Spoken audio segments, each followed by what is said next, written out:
bienvenue une nouvelle fois sur l'espace dédié au site mécaniqueuniverselle.net, le site qui essaie de démontrer que l'humanité a un sens, une orientation, une finalité. Nous construisons tous, l'ensemble humain, construit sans le savoir, une sorte de paradis pour nos futurs descendants. Alors évidemment, il faudra plusieurs siècles encore d'évolution, mais c'est la direction vers laquelle l'humanité se dirige. Alors, pour démontrer cette théorie, je m'appuie parfois et bien souvent sur des émissions, la plupart du temps c'est sur France Culture, et une émission que j'adore qui s'appelle Avec philosophie, qui passe le matin de 10h à 11h. Et donc là, je vais fidèle à cette technique qui me permet en fait de préciser ma théorie tout en apprenant des choses et tout en ayant un support qui est beaucoup plus agréable que ma façon un peu compliquée d'exprimer les choses. Donc voilà, je pense que euh, c'est tout bénef pour les gens qui suivent un petit peu cette chaîne YouTube. Voilà, alors, et ben là, la série s'appelle La complexité et ses nuances. C'est donc une réflexion sur la complexité. Et la complexité, c'est vraiment quelque chose de très important dans la mécanique universelle.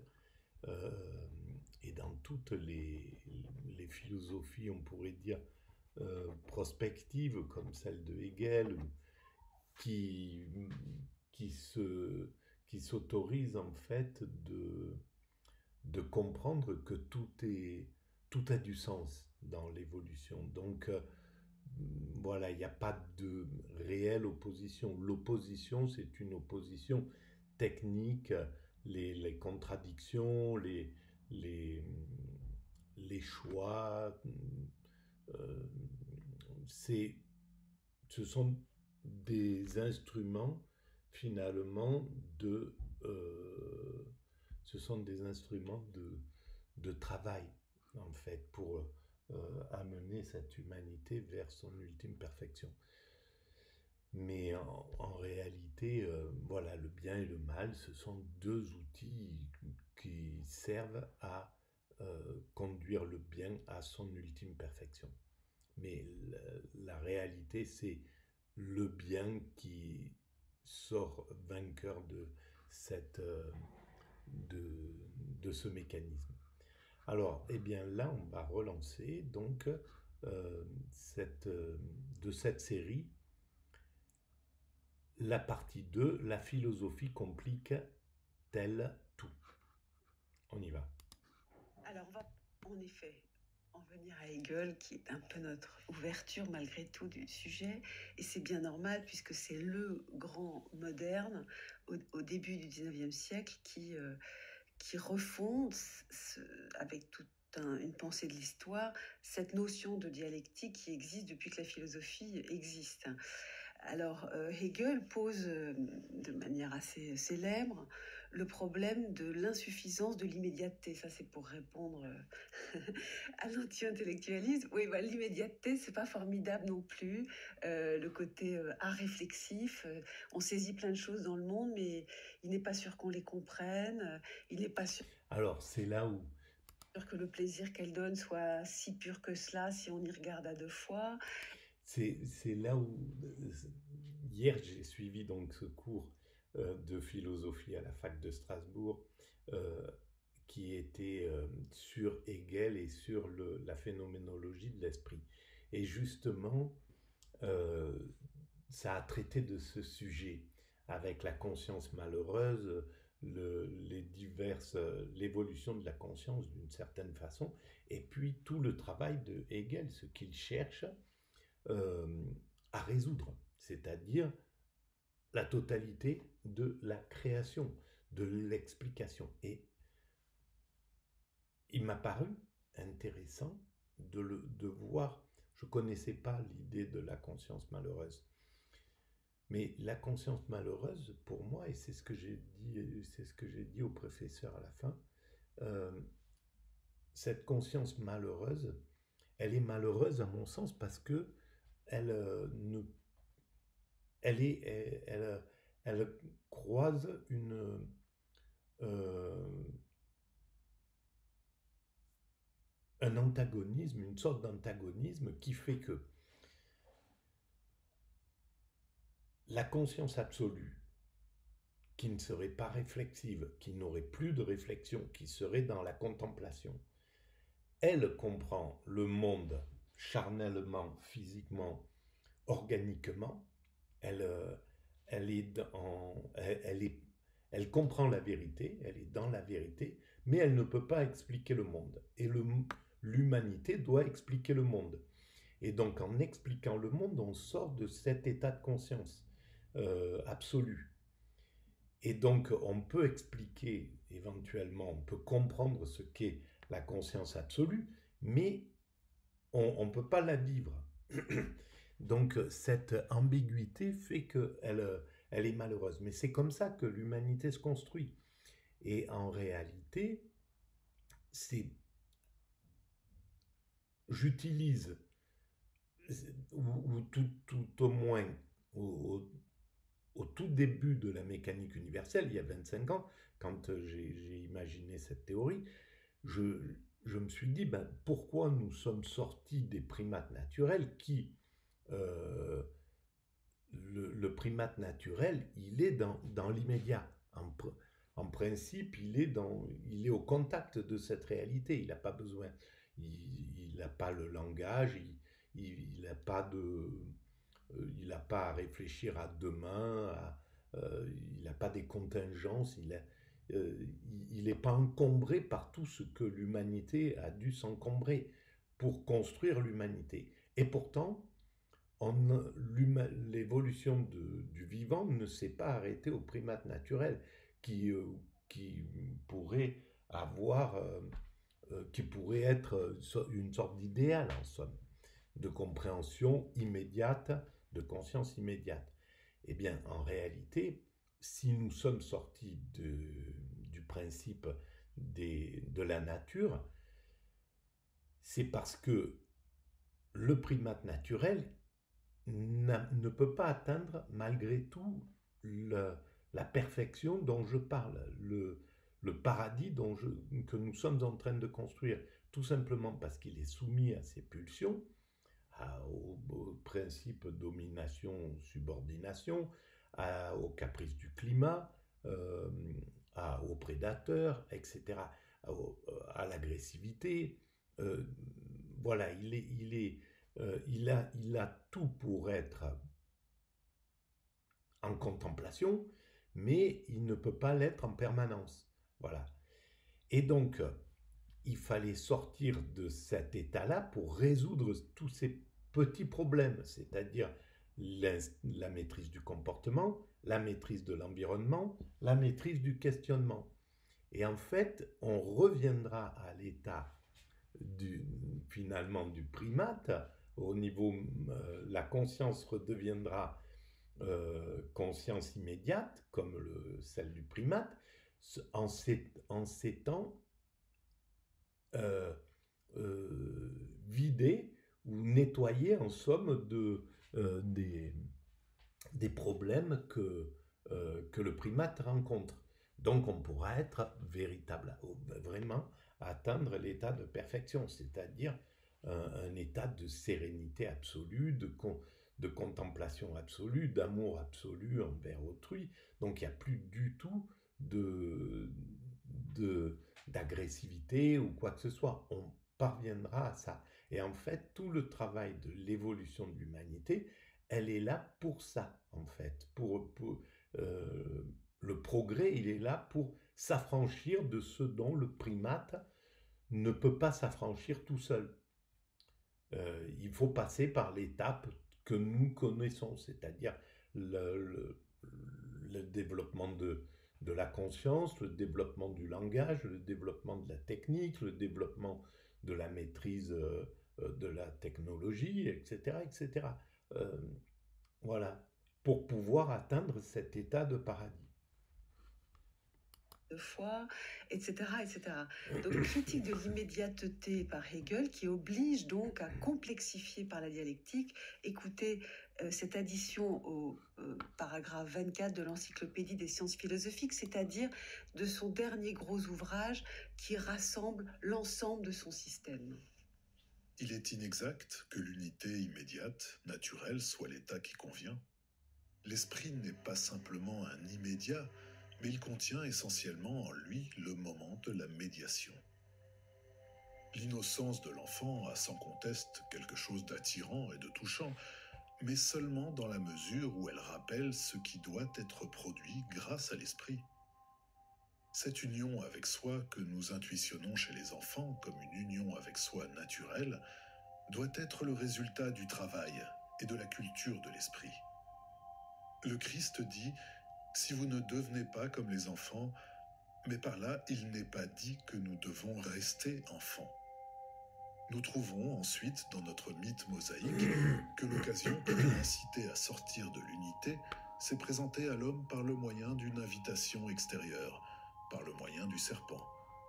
En réalité, pourtant, l'entrée dans l'opposition, l'éveil de la conscience, est impliquée dans l'homme lui-même, et c'est là l'histoire qui se répète en chaque homme. Le serpent met la divinité dans le fait de savoir ce qui est bien et ce qui est mal. Et c'est en réalité à cette connaissance que l'homme a eu part en rompant avec l'unité de son être immédiat, en mangeant des fruits défendus. Voilà, ben ça c'est génial, c'est exactement ça. Bien entendu que c'est plus adamique. C'est complètement cette... et c'est là où c'est grandiose, la création adamique, la Bible, cette imagination, cette pensée incroyable, quoi, qui explique réellement le mécanisme, pourquoi nous avons dû croquer cette pomme pour prendre conscience de ce que nous devons combattre en somme, ce qui est devenu le péché pour l'homme et qui ne l'est pas chez les primates. Mais alors ce qui est intéressant, c'est que Hegel ne parle pas de l'animal en fait. Il me semble, hein, je ne sais pas, mais il me semble qu'il ne peut pas faire de référence à l'animal. Il n'utilise pas il utilise l'enfant, et Nietzsche c'est un peu la même chose. Il ne va pas remonter aux sources de notre animalité pour expliquer l'évolution de l'humanité. Et c'est peut-être ça la différence avec la mécanique universelle. La mécanique universelle profite en somme du darwinisme bien établi pour pouvoir penser notre évolution de façon hyper limpide. Nous étions des primates naturels, nous sommes des hommes constructeurs, mais des primates constructeurs, on pourrait dire, et nous allons vers l'humain abouti. C'est très facile pour moi, puisque c'est une sorte d'évidence. Pour Hegel, c'était sans doute pas le cas. Donc, et pour Nietzsche, peut-être pas non plus. Donc, c'est plutôt vers l'enfant qu'on va chercher. En somme, l'enfant, ça peut être le primate naturel, l'enfant mais qui doit dépasser quelque chose, un état. Il faut revenir, il faut devenir des enfants, comme dirait le Christ ou comme dirait la Bible, et redevenir un enfant, mais sans les affres de l'enfance. Voilà, un enfant qui serait en même temps une sorte d'adulte, qui est un enfant adulte, quoi, qui n'aurait pas la perversion de l'enfant dont parle Freud. Que mosaïque, me semble-t-il, mais bon, Hegel n'est pas la colère, à pour le coup, une approximation près. En tout cas, c'est le serpent du Jardin d'Éden qu'il évoque ici. Il était bon que nous les humains, mangions le fruit pour atteindre un autre état que celui du paradis où tout est simple. Tout à fait. Et il y a une exigence de cette médiation et de cette expérience de la chute, qui est donc de l'expérience de la contradiction, de la différence, parce que il n'y a pas de savoir immédiat où toutes les formes d'immédiateté, elles sont un peu suspectes. Alors on croit savoir immédiatement, mais en fait, est-ce qu'on sait bien ce qu'on sait? Est-ce que c'est pas un peu confus, opaque, ce qu'on sait? Ou on croit immédiatement, alors chez les enfants, on vante leur innocence, mais si on y regarde de plus près, est-ce que c'est pas plutôt de la moralité? Est-ce que vraiment les enfants sont moraux? Et quand on regarde un peu les enfants, on voit qu'ils sont extrêmement cruels, avec les petites bêtes qui Bien mordent, qui sûr, tyrannisent leurs parents. bien sûr. Alors, Hegel voilà, nous dit toutes les positions immédiates, où on croit tenir les choses voilà, immédiatement, elles méritent d'être mises en cause, déstabilisées, travaillées par la culture, l'éducation, pour produire des unités qui Un immédiat parfait. ne seront pas des unités immédiates, mais ce qu'il appelle des unités concrètes. Alors, c'est peut-être là où en fait, c'est trouver une immédiateté sereine, une immédiateté qui n'a plus les affres de l'enfance, l'immédiateté de l'enfant, mais qui sans la torture qu'ils imposent à leurs parents, Il convoque dont je ici suis Jésus, témoin. le mythe de l'enfant, faites venir à moi les enfants, enfin, et même si ce n'est pas la phrase qu'il cite, mais enfin, il évoque quelque chose comme une référence à l'enfance dans le discours du Christ. Adam, Ève, la pomme, le fruit défendu. Et qu'est-ce que c'est le mythe mosaïque alors? Parce que j'ai émis une interrogation, mais elle est peut-être infondée. Est-ce que vous pouvez m'expliquer ce que c'est que ce mythe mosaïque? Qu'est-ce qu'il veut dire, Hegel?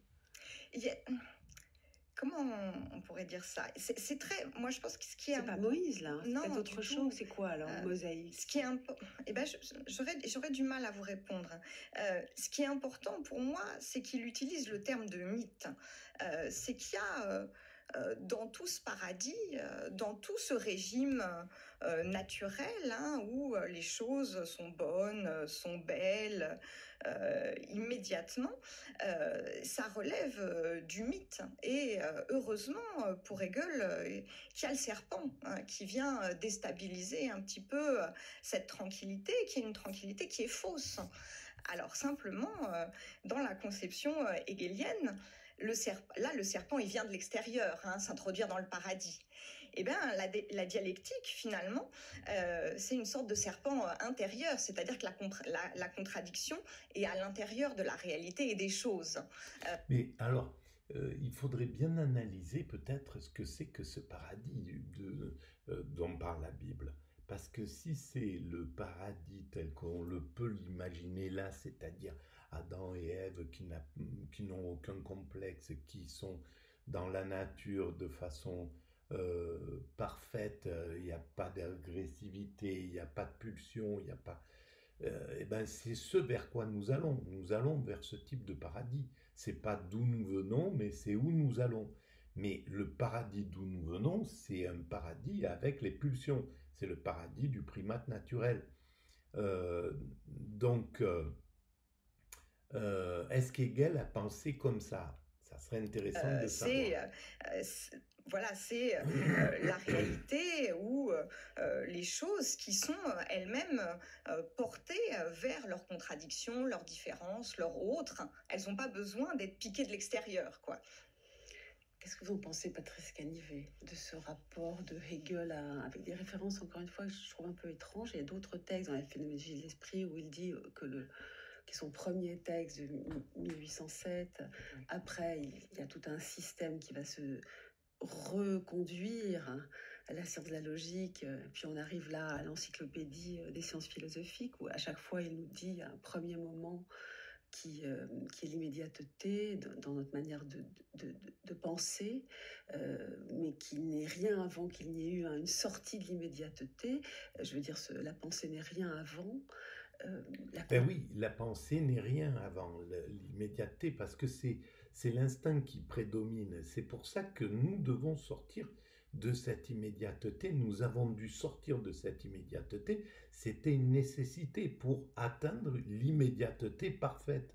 On devait sortir de l'immédiateté primate, pardon, avec tout ce que ça, ou l'immédiateté de l'enfant pervers polymorphe, pour devenir l'enfant contemplatif, l'enfant parfait, l'enfant sage, voilà, on pourrait dire. Donc, ou plus précisément, sortir du primate naturel pour devenir un humain abouti. La science a besoin d'un deuxième moment dans lequel elle découvre la contradiction. Je ne suis pas sûre qu'il faille mettre la religion dans l'affaire, mais bon, Hegel le fait parfois, comme on le voit. Et bien sûr, la religion, ce geste-là, la religion, c'est un des outils de l'évolution vers cet état d'extase. C'est spirituel, c'est l'outil pour aller vers l'ultra spirituel. La religion est l'outil pour aller vers l'ultra et l'universel spirituel, qui est l'extase, et qui est l'immédiateté, qui est la perfection de l'instant, de l'immédiat. Hegelien, mais après tout philosophique, est-il un hymne à la complexité ? Oui, certainement. La notion même de complexité a plusieurs sens, il faudrait les passer en vue systématiquement. Mais oui, c'est l'idée que la réalité est complexe. Elle est complexe parce qu'il y a toutes sortes de facteurs qui jouent dans n'importe quel phénomène.